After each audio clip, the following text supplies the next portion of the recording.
ግለሰቦች ካልተግባቡ ይፋታሉ። አሜሪካም ይፋታሉ፣ ምናምንም ይፋታሉ። አሜሪካ እንዳይፈቱ ያደረገችው የጋብቻውን ሕግ ጠበቅ ማድረግ ነው። እንደዛም ሆኖ ሰዎች መጋባት አቁመው ዝም ብለው ፓርትነር መሆን ጀመሩ። ምንም ዛሬም እንትን ብታረጉት ጋብቻ የሚባለውን ጽንሰ ሐሳብ ሰው እንዲጠላው ታደርጋላችሁ። መንግስት ያው የትምህርት አንድ ነገር ተናገረ ማለት ኢትዮጵያ ውስጥ በጣም ፍቺ እየበዛ ስለሆነ ከዚህ በኋላ ጋብቻ ሁለተኛው ደግሞ የችግሩ ምንጭ ኢኮኖሚ ነው።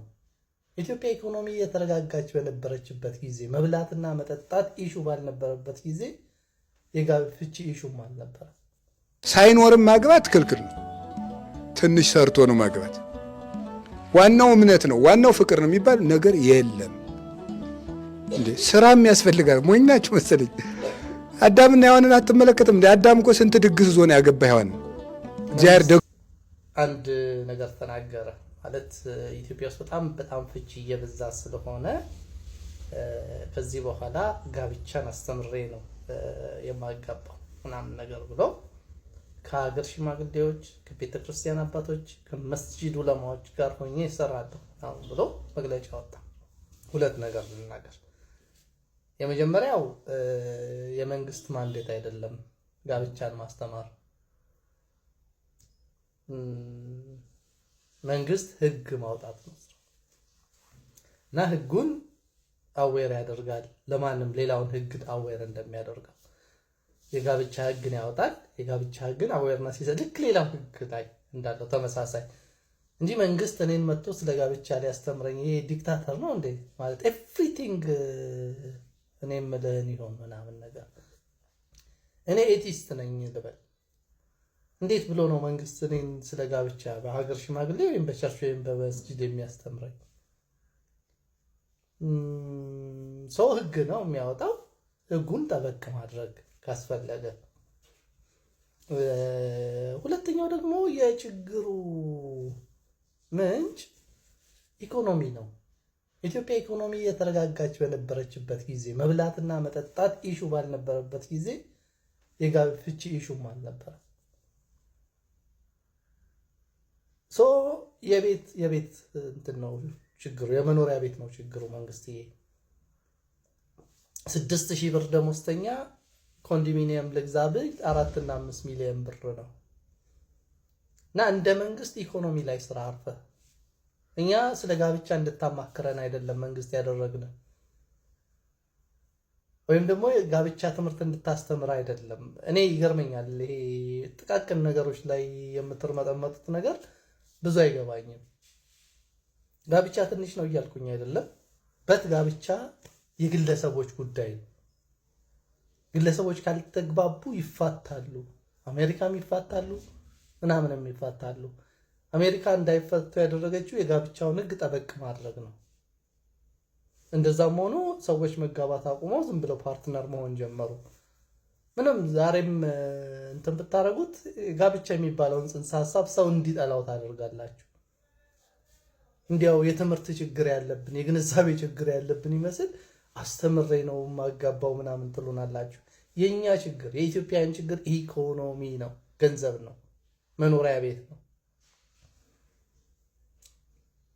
ጦርነት ነው።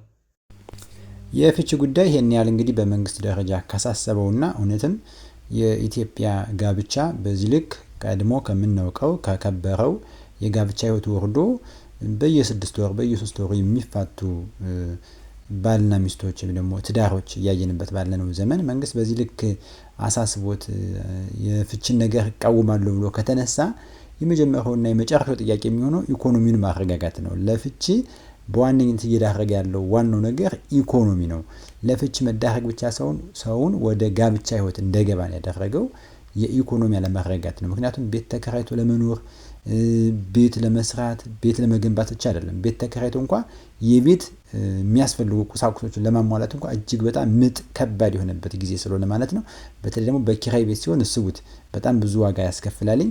ቤት መግዛት በጣም የማይታሰብ ነገር ነው። አንድ ወጣት እንግዲህ በ20 ዓመት ከ20 ዓመት በኋላ ቢያንስ በ25 ዓመቱ ቢያገባ ከ20 ዓመት በኋላ ቤት እሰራለሁ የሚል እቅድ እንኳን ቢያቅድ የማይሳካ የማይሆን ነገር ነው እና እጅግ በጣም የኢኮኖሚው ነገር ነው። እንግዲህ ወንድማችን ፕሮቴስታንት ፓስተር ጌዲዮን እንደነገረና ቀድሞ ኢኮኖሚ በተረጋጋበት ዘመን ጋብቻ በጣም ስቴብል የሆነ ነገር ነበሩ። አባቶቻችን እናቶቻችን 50 ዓመት 60 ዓመት በጋብቻ አብረው ኑሮ ነው ያለፉት የሞቱት ማለት ነው። አሁን ላይ ግን ያየሆነ አይደለም። የኢኮኖሚው ጉዳይ እጅግ በጣም መነጋገሪያ ስለሆነ ማለት ነው። እንግዲህ ጋብቻ ስቴብል እንዲቀጥል የተረጋጋ የጋብቻ ህይወት እንዲኖር ከተፈለገ እውነትም ለምርጫ ቀስቀሳ ካልሆነ መስተቀር የሚያስፈልገው ኢኮኖሚን ማረጋጋት፣ ሰዎቹ ወደ ጋብቻ ህይወት እንዲቀላቀሉ ማድረግ ነው። ይሄን ደግሞ የሃይማኖት መምህራን በደንብ ይሰሩታል። የኢትዮጵያ ቤተክርስቲያን በደንብ ስለ ትዳር ታስተምራለች፣ ስለ ጋብቻ ክቡርነት ታስተምራለች። ነገር ግን ሰዎች ወደ ጋብቻ ሲገቡ የሚገጥማቸው ነገር በተለይ አሁን ደግሞ ወደ ሰሜኑ ከፍተኛ ጦርነት ስላለ በዚያ መኖር አልተቻለም። በጋብቻ ውስጥ ተረጋግቶ መኖር ከባድ ሆኗል ማለት ነው። እስኪ ደግሞ አባ ገብረ ኪዳን ይህንን ጉዳይ ምን ይሉናል? እንስማቸው። ሳይኖርም ማግባት ክልክል ነው። ትንሽ ሰርቶ ነው ማግባት። ዋናው እምነት ነው፣ ዋናው ፍቅር ነው የሚባል ነገር የለም። እንዴ ስራም ያስፈልጋል። ሞኝ ናችሁ መሰለኝ። አዳምና ሔዋንን አትመለከትም እንዴ? አዳም እኮ ስንት ድግስ ዞ ነው ያገባ ሔዋን። እግዚአብሔር ደግሶ በገነት ያ ሁሉ አዝመራ አዝምሮ ነው ያገባው። ሁሉ ሳያዘምሩ ማግባት ነውር ነው። ከየት ነው የተገኘው? ሰይ መጋቢ ነው። ባል ክርስቶስ የቤተ ክርስቲያን ራሷ ነው ማለት የሚያስብላት ማን ነው? ነገር እንጂ እቅድ ያወጣላት ማን ነው? አንድ ሰው ለባልነት በቅቷል የሚባለው ማቀድ ሲችል ነው። እንዴት ይሄን እንዴት አናርገው ትላለህ አንተዬ ስትለው እንጃ የሚል ከሆነ ይሄ እጅል እንጃ ትላለህ። እንዴ የሰው ባል ሆነ ሲያበቃ መጀመሪያ ማሰብ ሳትችል ለምን ታገባለህ? ማሰብ። እንግዲህ ይሄን የምትሰሙ ሴቶች ደግሞ ባሎቻችሁን እንዳትወቅሱ። አሁን ይሄን የምናገረው ሁሉም የራሱን እንዲሰራ ነው እንጂ አንድ ወደ ሌላው እንዲጠቁም አይደለም። ሚስትም የራሷን ሚስት እንድትሆን ባልም የራሱን እንጃ። ሲጀመር ሴቶች ምን እናድርግ ብላ ስታማክረው ምን ይሻላል ብለሽ ነው የሚል አትወድም። ምን ልብ አንተ ምክንያቱም ለመሰላችሁ ሴት የተፈጠረች ከምንድን ነው? ጎን ነው። ጎን ደግሞ ምንድን ነው?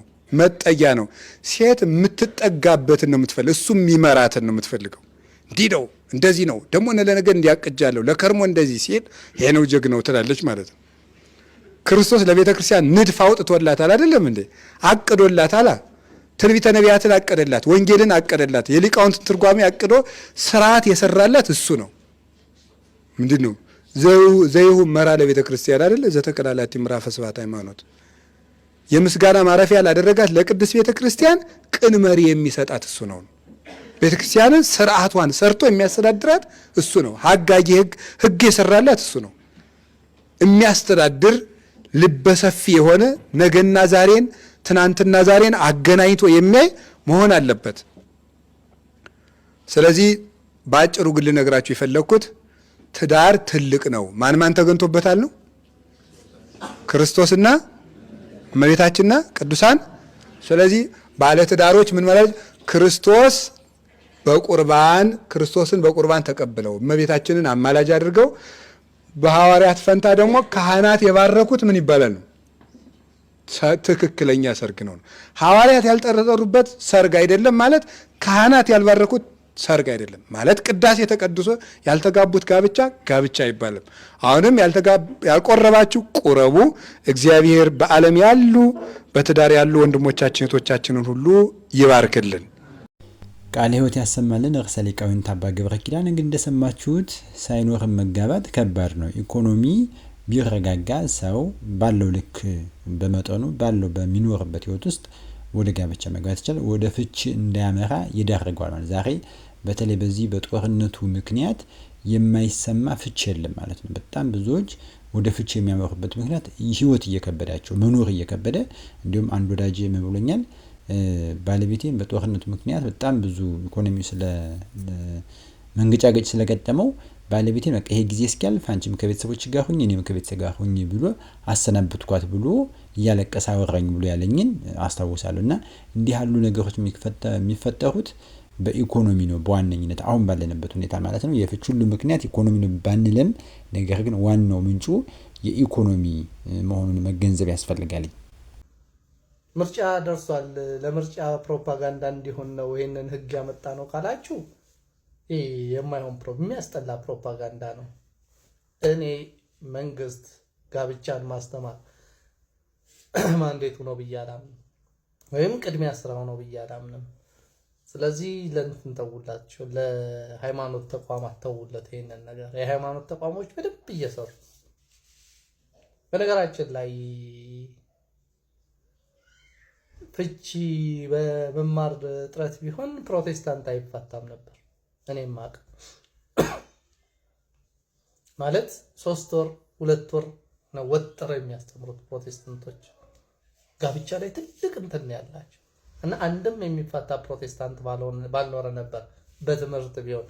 ስለዚህ መንግስትዬ እኛ የቸገረን ኮንዶሚኒየም ነው፣ መኖሪያ ቤት ዋስትና ነው። ሀገራችንን እንድንጠላ ያደረገን ደርግ በተመለሰልን እያለን ያለነው መኖሪያ ቤት ስለሰጠ ነው። እናንተ መሬትን የመንግስት ነው ብላችሁ ብቻቸውን ይዛችሁት የመሬትና የመኖሪያ ቤት ዋጋ ዲጣራ ላይ እንትን ብሎ ኑሮ ተወደደ ጋሸበ ምናምን ትላላችሁ።